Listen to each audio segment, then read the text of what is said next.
characteristics of Virgil. 1. Selflessness. An example is on page 102 whenever it reminds us of the exchange between Beatrice and Virgil. Beatrice sadly says, "I wish you had a pear." Virgil replies, "And if I had one, I would give it to you." They're starving, yet Virgil means it when he says he would give his only pear to Beatrice. Giving someone an experience so you may share it later is far more innately satisfying than appeasing hunger. This is the basis of selflessness, finding unity in others greater than oneself experience. Even more human-like of Virgil is the coexisting trait of selfishness. You may think these negate each other, but they actually go hand in hand. Going back to what I just mentioned, the motivation that fuels selflessness is the innate satisfaction it gives. It is actually quite useful to focus on one another, which is why it has evolved in us. How is it useful to deny yourself food when you're starving? That satisfaction you feel when you're watching your best friend experience a pear for the first time. This feeling is far more fueling than the calories from a pear. Beatrice is his reason to keep going on, to continue sharing. You don't just share for the other person, you share for each other, yourself and them at the same time. An example of more direct selfishness is on page 107 to 109.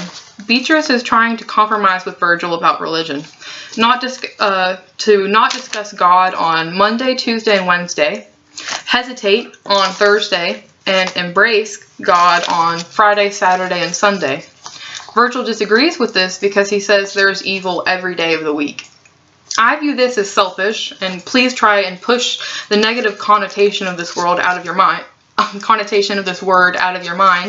because, in my opinion, he is stuck in how the evil has touched him. I'm sure he feels how the evil affects everyone as well, going back to how these two traits go hand in hand, but the true passion and fury comes from his pain. This is the nature of humans and why I think Virgil seems a bit more human than Beatrice thus far. This back and forth, hand in hand of selflessness and selfishness in Virgil pulls at my heartstrings and stands out because I see it so much in myself and others, of course. The uniqueness we see in ourselves and each other is quite fleeting, as we are all one, but that is another topic. His actions show us raw emotion, from the intricate description of the pear and the loss he feels with her about it.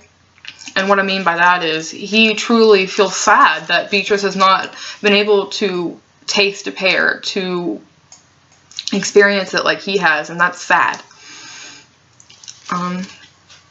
And to shifting the debate on religion to a softer subject, like how Beatrice seemingly is the expert on bananas over a monkey. Everything he says and does is powered by a real emotion we all can feel. I think Henry the taxidermist is hiding how emotional and volatile he actually is. A common coping mechanism is to reflect to the opposite end of the spectrum. He speaks very matter-of-factly, which to me hints how much he harbors in his brain. He has to put extensive thought into his words so he may wrap such complex ideas in a neat, tiny box. Kind of like Artful Witness. Another example is on page 99. Henry the author accidentally breaks a glass. Henry the taxidermist responds with, "Don't worry," and then goes on to say, "Leave it, leave it." He says this twice, like he's trying to convince himself, like he's trying to push the event away. On the next page, he cleans it up himself in silence. After a moment to collect himself, he takes total control of the situation, only to erase it all from existence. This, and nearly everything else he does, screams at me his suppression of intense experience of the world around him. I think we hide and hesitate to avoid inevitable suffering that is life. This is a reference to Buddhism. It's one of the noble truths. To live is to suffer. Anyway, we push away the pain and chances for future pain. But this action is actually what is suffering. Pain by itself is actually quite holy and cleansing, in my opinion. It is the purest of feelings. It is what inspires growth and change. Think about this a moment. Which inspires you more, losing or winning? Both do, of course, but For me, at least, winning contributes to complacency and stagnation, while loss breeds a need.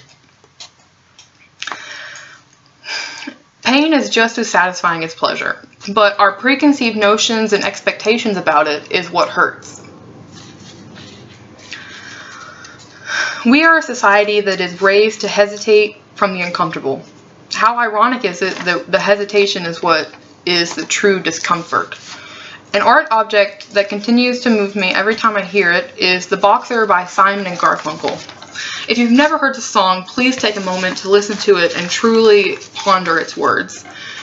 For I feel that experience is relatable to anyone and everyone, despite how specific his situation actually is.